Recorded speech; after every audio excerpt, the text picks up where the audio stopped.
చేయలేవు. అమ్మకి కృతజ్ఞత, అమ్మకి థ్యాంక్స్ చెప్పడం అన్నది సాధ్యం కాదు లోకంలో. అమ్మకి భార్యకి థ్యాంక్స్ చెప్పినవాడు వాకాటి పాండురంగారావు గారు దిక్సూచి వ్యాసాలు రాస్తూ he who says thanks to his wife and mother is the biggest pool on the face of the earth అని రాశారు. భార్యకి తల్లికి థ్యాంక్స్ చెప్పిన వాడంతటి మూర్ఖుడు ప్రపంచంలో ఇంకోడు లేడు. ఏమిచ్చి చెప్తావు? ఇంటి పేరు మార్చుకుంది, గోత్రం మార్చుకుంది, తన పుట్టింటిని విడిచిపెట్టింది, నీ ఇంటికి ప్రవేశించింది, నీకు భోగం ఇచ్చింది, నీ వంశాభివృద్ధిని తెచ్చింది, నీకు కొడుకునిచ్చింది, కూతురునిచ్చింది, నిన్ను ఇంత వృద్ధిలోకి తెచ్చింది, నీ కోసం అహర్నిశలు తాపత్రయపడింది, ఆఖరికి నీ ఒళ్ళో తలపెట్టుకుని తాను చచ్చిపోవాలని కోరుకుంది. ఆవిడికి థ్యాంక్స్ ఏం చెప్తావు నువ్వు? నీకు జన్మనిచ్చింది, పెంచింది, పోషించింది, నీ చేతిలో కాలిపోదాం అనుకుంది ఇంకొక ఆవిడికి ఎలా థ్యాంక్స్ చెప్తావు?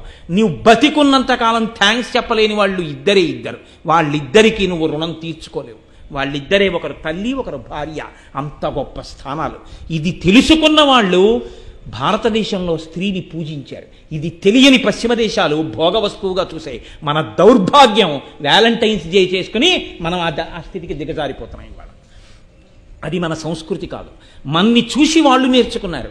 ఇవాళ మన దౌర్భాగ్యం వాళ్ళని చూసి మనం నేర్చుకుంటున్నాం.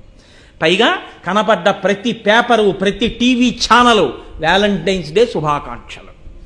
లేనిపోనివన్నీ పిల్లలకి మప్పి విషపు ఇంజక్షన్ చేసినట్టు చేసి పాడు చేసేస్తున్నాం మన సంస్కృతిని. ఇది మూకశంకరుల యొక్క ప్రజ్ఞ.